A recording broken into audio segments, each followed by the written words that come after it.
All right, guys, took it for a quick little run. The video came out a little bit not so flash, so we're just going to move right along. It's not changing gears, so we're going to have a little bit of a look at that. We're going to pull this apart now.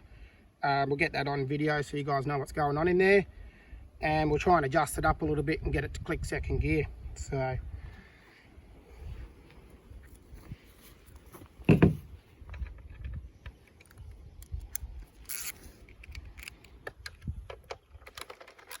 this is another reason I cut this plate out, and then you can get all the covers off nicely. This is another thing I recommend. Little aluminium tray, guys, for all your little bits and pieces. Saves losing screws or 10 mils.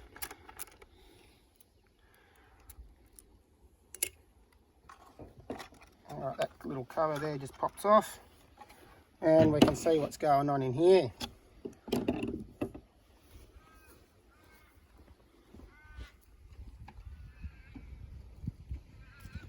Getting a little bucket under here. Seems to work quite well, the old Tomcat block. Right.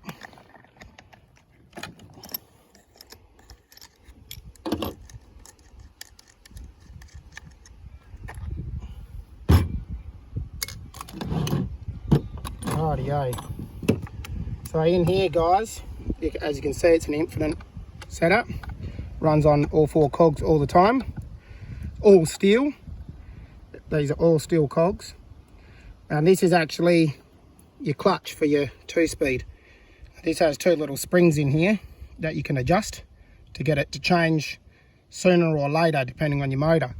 So if you want it to change at a higher RPM because you might have a slightly smaller motor or it's not so torquey, you can wind these screws up to change at a higher RPM to get the power through to be able to drive second gear.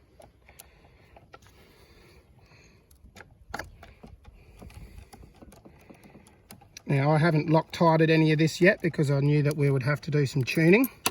And this is a bit of a bugger of a setup with getting this out without damaging anything. Now, this is aluminium, guys, so don't just go sticking your screwdriver in there and trying to lever it out because you will damage it. The way that I've been doing it is actually levering it off with the gear a little bit. Being all steel, it's plenty strong enough to do that. You just spread them a little bit. That whole gear will just pop off of there.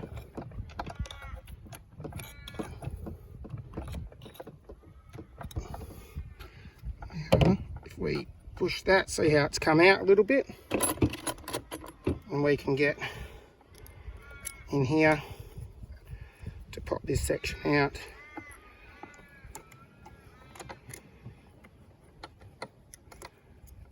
Okay, that's the easiest way to do it, guys. Otherwise you'll damage this. It is actually quite soft. As you can see, I've already had a little bit of a go at it here. Highly recommend doing it that way. Save you the drama. I'll just find the right Allen key. Okay. So in here, guys, one that side, one that side. They have to be screwed up evenly to engage. So what I'm going to do, I've wound these all the way in and then backed them off a turn and a half on both sides so I know that they're even.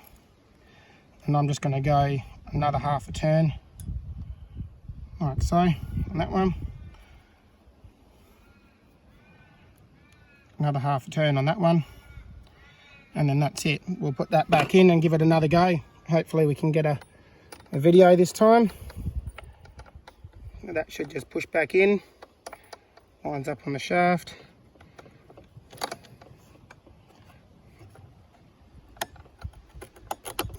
Like that. Quite a simple system, guys. It's not overly complicated. Once you've actually installed it, you'll be alright. Once we get this tuned in nicely to this motor, I'll just put a tiny little bit of blue Loctite on this just so that we know it's not going to come undone. for what we're doing, that'll be plenty.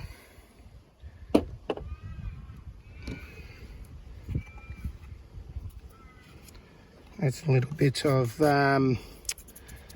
graphite spray that I put on these just to lubricate them a tiny bit. Works quite well. It's also good for your dog bones.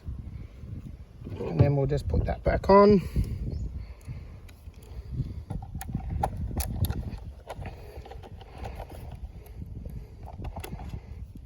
I am a little bit sus on how long these little aluminium washers are going to last on here, so I'm just also going to be keeping an eye on that.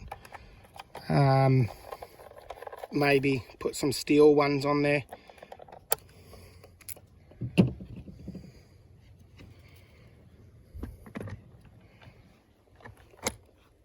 This kit also has a one-way bearing in it, so you can't roll the car backwards, guys.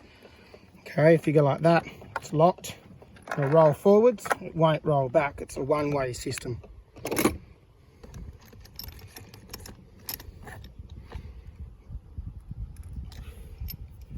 Alrighty, we'll put this back together, guys, and we'll get another video and hopefully it starts changing gears.